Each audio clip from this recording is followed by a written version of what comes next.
આજે આપણે વાત કરવાના છીએ કેનેડામાં અપંગ સાસુ અને વહુ સાથે બનેલી ઘટના. ગુજરાતના એક નાના ગામમાંથી વર્ષો પહેલા કેનેડામાં વસવા ગયેલો મનોજ પટેલ આજે બહારથી જોવામાં ખૂબ સુખી માણસ લાગતો હતો. સુંદર ઘર, સારી નોકરી, ગાડી અને સમાજમાં માન સન્માન બધું જ તેની પાસે હતું.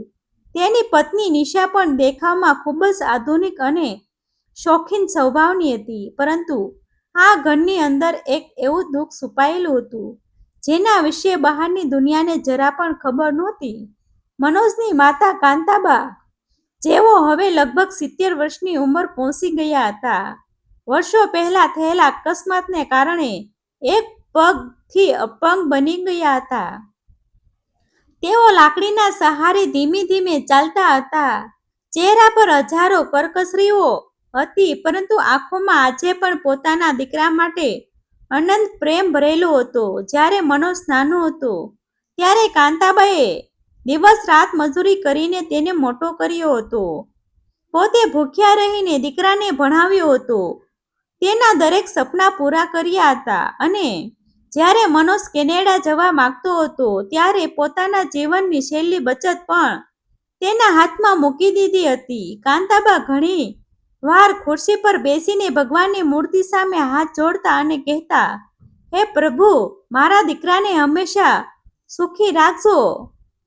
મને ભલે ગમે તેટલું દુઃખ આપજો. પરંતુ તેમને ક્યાંય ખબર હતી કે એક દિવસ એ જ દીકરો તેમની જિંદગીનું સૌથી મોટું દુઃખ બની જશે. શરૂઆતના થોડા વર્ષો બધું સારું ચાલતું.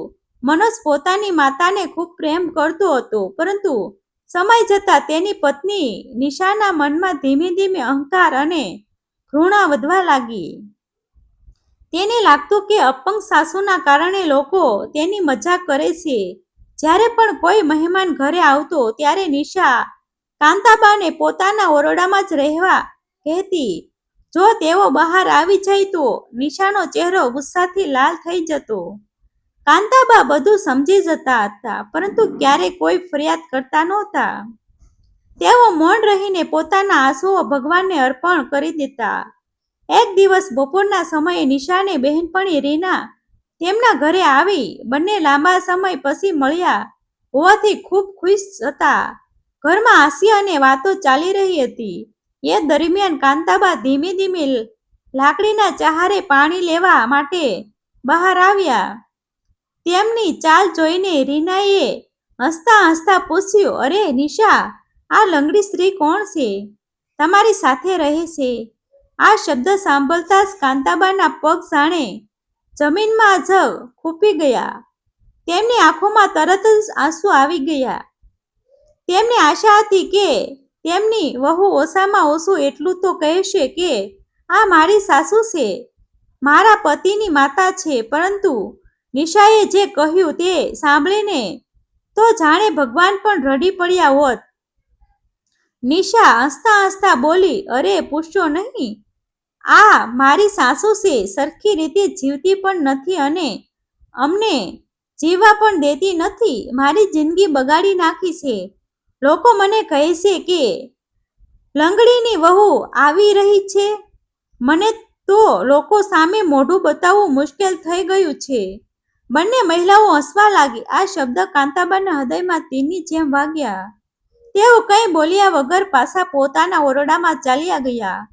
અંદર જઈને તેણે દરવાજો બંધ કરી દીધો અને વર્ષોનો દબાવેલો દુઃખ આંસુઓ બનીને બહાર આવવા લાગ્યો. તેઓ ભગવાનની મૂર્તિ સામે બેઠા બેઠા ધીમા અવાજે બોલ્યા, હે ભગવાન, જો હું ખરેખર મારા દીકરા માટે બોજ બની ગઈ હોઉં તો મને તમારી પાસે બોલાવી લો, પરંતુ મારા દીકરાને હંમેશા સુખી રાખજો. સાંજ પડી. બહાર બર્ફીલી ઠંડી શરૂ થઈ ગઈ હતી. મનોજ રોજની જેમ કામ પરથી ઘરે પાછો ફર્યો, પરંતુ આજે ઘરમાં પ્રવેશતા જ તેની વાતાવરણમાં કંઈક અલગ લાગ્યું. નિશા ગુસ્સાથી ભરેલી હતી.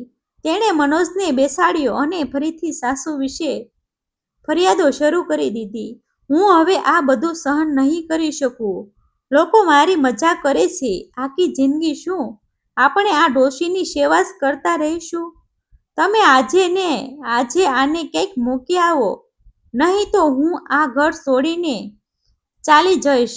મનોજ ચોંકી ગયો. તેણે ધીમા અવાજે કહ્યું, નિશા, તું શું બોલી રહી છે? એ મારી માં છે. તેઓ ક્યાં જશે? આ ઉંમરે તેણે કોણ સંભાળશે? પરંતુ નિશા વધુ ગુસ્સે થઈ ગઈ. મારે કશું સાંભળવું નથી. હવે મારા ધીરજની હદ પૂરી થઈ ગઈ છે. કાલથી આ સ્ત્રી આ ઘરમાં નહીં રહે. મનોજ આખી રાત મૂંઝવણમાં રહ્યો. એક બાજુ તેની માતા હતી, જેમણે તેના માટે આખું જીવન બલિદાન આપ્યું હતું, અને બીજી બાજુ પત્ની હતી. તે રોજ ઝઘડા કરીને તેને માનસિક રીતે તોડી રહી હતી. રાત્રે લગભગ 12 વાગ્યા હશે. ઘરમાં સંપૂર્ણ શાંતિ હતી. કાંતાબા હજુ પણ જાગતા હતા. તેમને અંદરથી કંઈક અશુભ થવાનો આશાપ થઈ રહ્યો હતો. થોડીવાર પછી મનોજ ધીમે ધીમે તેમના ઓરડામાં આવ્યો. તેની આંખોમાં અજીબ પ્રકારની બેચેની હતી. તેણે માતાને થોડા કપડાં અને એક નાની થેલી આપી. કપતા અવાજે બોલ્યો, માં, ચાલો, તમને થોડા દિવસ માટે બીજા સ્થળે રાખવાની વ્યવસ્થા કરી છે. કાંતાબા બધું સમજી ગયા. તેમણે પોતાના દીકરાના ચહેરા તરફ જોયું. તેમની આંખોમાં ગુસ્સો નહોતો, માત્ર અપરંપાર દુઃખ અને પ્રેમ હતો. તેમણે ધીમેથી પૂછ્યું, દીકરા, શું હું હવે તારા માટે બોજ બની ગઈ છું? મનોજ પાસે કોઈ જવાબ નહોતો. તેની નજર નીચે ઝૂકી ગઈ. કાંતાબાના હૃદયમાં ટુકડા થઈ ગયા. છતાં તેમણે પોતાના આંસુ છુપાવી લીધા. તેઓ માત્ર એટલું જ બોલ્યા, જો તને મારાથી સુખ મળે તો હું ખુશીથી ચાલી જઈશ. થોડી જ વારમાં મનોજ પોતાની માતાને ગાડીમાં બેસાડી શહેરના એક બજાર તરફ લઈ ગયો. બહાર ભારે ઠંડી હતી. રસ્તાઓ લગભગ ખાલી હતા. કાંતાબા આખા રસ્તે ભગવાનનું નામ લેતા રહ્યા. ગાડી એક જૂના બજાર પાસે રોકાઈ. મનોજે માતાને થેલી નીચે મૂકી અને કપતા હાથે તેમને ઊભા કર્યા. કાંતાબાએ છેલ્લી વાર પોતાના દીકરાને જોયો. તેમના હોઠ કંપી રહ્યા હતા. આંખોમાં આંસુ સતત વહેતા હતા. તેઓ ધીમેથી બોલ્યા, દીકરા, ભગવાન તને હંમેશા સુખી રાખે. મારી એક જ પ્રાર્થના છે કે તારા જીવનમાં ક્યારેય દુઃખ ન આવે. આ શબ્દ સાંભળીને પણ મનોજનું હૃદય પથ્થર બની ગયું. તે એક શબ્દ પણ બોલી શક્યો નહીં. કાંતાબા લાકડીના સહારે ધીમે ધીમે આગળ વધવા લાગ્યા. થોડા પગલાં ચાલ્યા પછી તેમણે પાછળ ફરીને પોતાના દીકરાને છેલ્લી વાર જોયો. તે દ્રશ્ય એટલું કરુણ હતું કે જાણે આખું આકાશ પણ રડી રહ્યું હોય. પરંતુ મનોજ ગાડીમાં બેઠો અને ધીમે ધીમે ત્યાંથી દૂર જવા લાગ્યો. બીજી તરફ કાંતાબા બજારના એક ખૂણે એકલા ઊભા હતા. ઠંડી વધી રહી હતી. તેમની આંખોમાંથી આંસુ અટકવાનું નામ લેતા નહોતા. તેમણે આકાશ તરફ જોયું અને ધીમેથી કહ્યું, હે ભગવાન, મારા દીકરાને માફ કરી દેજો. તેને ખબર નથી કે તે શું કરી રહ્યો છે. બજારમાં ઊભેલા કેટલાક ભારતીય લોકો કાંતાબાને જોઈને તેમની પાસે દોડી આવ્યા. કડકડતી ઠંડીમાં એક વૃદ્ધ સ્ત્રી લાકડીના સહારે ધ્રુજતી ઊભી હતી. તેમના કપડાં પાતળા હતા અને આંખોમાંથી સતત આંસુ વહેતા હતા. નજીકમાં જ એક પંજાબી ભોજનાલય હતું, જેના માલિક હરભજનસિંહ નામના દયાળુ માણસ હતા. તેમણે કાંતાબાને અંદર બેસાડ્યા, ગરમ ચા પીવા આપી અને ધીમા અવાજે પૂછ્યું, માતાજી, તમે આ સમયે અહીં એકલા કેમ છો? તમારું ઘર ક્યાં છે? પરંતુ કાંતાબાએ પોતાના દીકરાનું નામ લેવાનું પણ યોગ્ય ન સમજ્યું. તેઓ માત્ર એટલું જ બોલ્યા, મારો દીકરો ખૂબ સારો છે. કદાચ પરિસ્થિતિ એવી બની ગઈ હશે. આટલું કહેતા જ તેમની આંખોમાંથી ફરી આંસુ વહેવા લાગ્યા. હરભજનસિંહ અને અન્ય ભારતીય લોકો બધું સમજી ગયા. તેમણે કાંતાબાને નજીકના એક સેવાકીય આશ્રમમાં રાખવાની વ્યવસ્થા કરી. ત્યાં રહેતા લોકો કાંતાબાને ખૂબ પ્રેમથી રાખતા હતા. છતાં દરરોજ સાંજે તેઓ દરવાજા તરફ જોતા હતા. તેમને વિશ્વાસ હતો કે એક દિવસ તેમનો દીકરો જરૂર તેમને લેવા આવશે. તેઓ રોજ ભગવાનને પ્રાર્થના કરતા, હે પ્રભુ, મારા દીકરાના ઘરમાં સુખ શાંતિ રહે, મારી વહુને પણ સદબુદ્ધિ આપજો. બીજી તરફ મનોજ પોતાના ઘરે પાછો આવી ગયો, પરંતુ તેની અંદર અજીબ પ્રકારની બેચેની શરૂ થઈ ગઈ. રાત્રે તેને ઊંઘ આવતી નહોતી. જ્યારે પણ તે આંખો બંધ કરતો ત્યારે તેને પોતાની માતાનો રડતો ચહેરો દેખાતો, પરંતુ નિશા તેને વારવાર સમજાવતી, તમે બિનજરૂરી ચિંતા ન કરો, હવે આપણે ચિંતાથી જીવી શકીશું, શાંતિથી જીવી શકીશું. ધીમે ધીમે દિવસો પસાર થતા ગયા. એક દિવસ ઘરની સફાઈ કરતી વખતે મનોજને પોતાની માતાના જૂના કપડાં વચ્ચે એક નાની થેલી મળી. થેલીમાં કેટલાક જૂના ફોટા, ભગવાનની નાની મૂર્તિ અને એક પીળા પડેલા કાગળમાં લખેલી ચિઠ્ઠી હતી. મનોજે ધીમા હાથેથી તે ચિઠ્ઠી ખોલી. કાગળ પર લખેલા શબ્દ વાંચતા જ તેના શરીરમાં કંપારી ફરી ગઈ. ચિઠ્ઠીમાં લખેલું હતું, મારા વહાલા દીકરા મનોજ, જો ક્યારે તને આ ચિઠ્ઠી મળે તો સમજજે કે કદાચ હું તારી પાસે નહીં હોઉં. દીકરા, આજે હું તને એક એવું સત્ય જણાવવા માંગુ છું જે મેં આખી જિંદગી તારી ખુશી માટે છુપાવી રાખ્યું. તું મારા પેટનો દીકરો નથી. ઘણા વર્ષો પહેલા હું અને તારા પિતા સંતાન સુખની વંચિત હતા. એક દિવસ અમે એક અનાથ આશ્રમમાં ગયા અને ત્યાં તું નાનકડા બાળક બનીને રડી રહ્યો હતો. તે દિવસે જ મેં નક્કી કર્યું કે આજથી તું જ મારો દીકરો છે.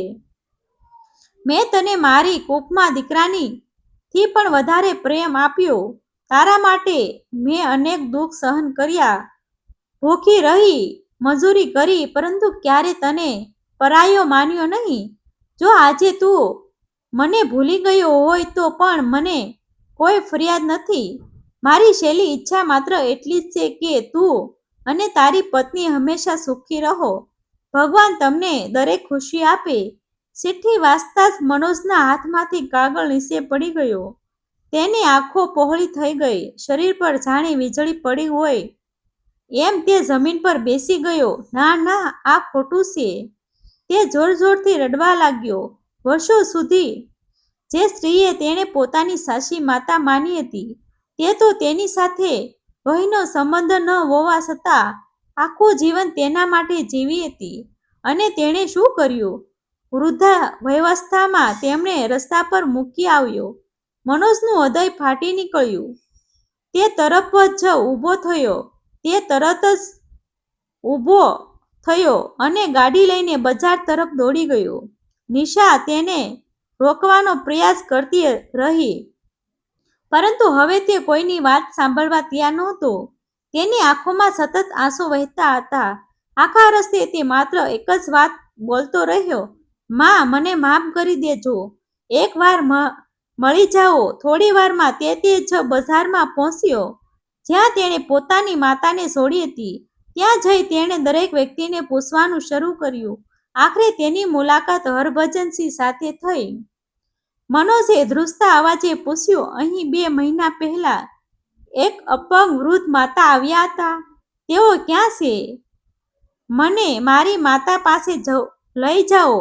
આ શબ્દ સાંભળતા જ હરભજનસિંહનો ચહેરો ગંભીર બની ગયો. તેમણે ધીમેથી મનોજના ખભા પર હાથ રાખ્યો અને કહ્યું, દીકરા, તું ઘણો મોડો આવી ગયો. મનોજના પગ નીચેની જમીન સરકી ગઈ. એનો અર્થ શું? મારી માં ક્યાં છે? તે ચીસ પાડવા લાગ્યો. હરભજનસિંહની આંખોમાં પણ આંસુ આવી ગયા. તેમણે કહ્યું, માતાજી છેલ્લા 2 મહિના સુધી અહીં ખૂબ દુઃખમાં રહ્યા. તેઓ રોજ તારી રાહ જોતા હતા. દરેક સાંજે કહેતા કે મારો દીકરો મને લેવા જરૂર આવશે, પરંતુ તું આવ્યો નહીં. કડકડતી ઠંડી અને બીમારીને કારણે તેમની તબિયત બગડતી ગઈ. મૃત્યુ પહેલા પણ તેમણે માત્ર તારા માટે જ પ્રાર્થના કરી હતી. મનોજ હવે જોર જોરથી રડવા લાગ્યો. તેણે કપતા અવાજે પૂછ્યું, પછી મારી માં ક્યાં છે? હરભજનસિંહે આકાશ તરફ જોઈને કહ્યું, 2 મહિના પહેલા તેઓ ભગવાનને પ્યારા થઈ ગયા. અહીં રહેલા ભારતીય સેવાભાવી લોકોએ જ તેમનો અંતિમ સંસ્કાર કર્યો. છેલ્લી ક્ષણ સુધી તેઓ તારા નામનો જ જાપ કરતા રહ્યા. આ શબ્દ સાંભળતા જ મનોજ જમીન પર ઢળી પડ્યો. તે બાળકની જેમ રડવા લાગ્યો. માં, હું પાપી છું. મેં મારી દેવતાને ઓળખી નહીં. આસપાસ ઊભેલા લોકોની આંખોમાં પણ આંસુ આવી ગયા. થોડીવાર પછી હરભજન સિંહે એક નાનું કપડાનું પોટલું મનોજના હાથમાં આપ્યું. તેમાં કાંતાબાની લાકડી, તેમની જૂની શાલ અને ભગવાનની નાની મૂર્તિ હતી. સાથે એક નાનકડો કાગળ પણ હતો, જેમાં લખેલું હતું, જો મારો દીકરો ક્યારે મને શોધવા આવે તો તેને કહેતા કે મને તેના પર કોઈ ગુસ્સો નથી. હું તેને હંમેશા આશીર્વાદ જ આપું છું. આ શબ્દ વાંચીને મનોજ જાણે અંદરથી મરી ગયો. તેને સમજાઈ ગયું કે દુનિયામાં માતાના પ્રેમથી મોટું કંઈ નથી. જે સ્ત્રીએ લોહીનો સંબંધ ન હોવા છતાં આખું જીવન તેના માટે સમર્પિત કરી દીધું, તેને વૃદ્ધાવસ્થામાં તવજી દીધી. ઘરે પાછા ફર્યા પછી મનોજ સંપૂર્ણપણે બદલાઈ ગયો. તેને પોતાની પત્નીનું સાચું સ્વરૂપ પણ સમજાઈ ગયું. ઘરમાં હવે શાંતિ નહોતી, પરંતુ દરેક ખૂણે કાંતાબાની યાદો જીવતી હતી. મનોજ રોજ પોતાની માતાની તસવીર સામે બેસીને રડતો અને ભગવાન પાસે માત્ર એક જ પ્રાર્થના કરતો, મને ફરી એકવાર મારી માના ચરણોમાં માથું મૂકવાની તક આપો. સમય જતાં મનોજે એક મોટો નિર્ણય લીધો.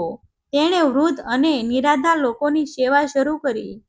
દર મહિને તે આશ્રમોમાં જઈ વૃદ્ધોને ભોજન કરાવતો, તેમની જરૂરિયાતો પૂરી કરતો અને દરેક વૃદ્ધમાં પોતાની માતાનો ચહેરો શોધતો. પરંતુ તેની અંદરનો પસ્તાવો ક્યારેય ઓછો થયો નહીં.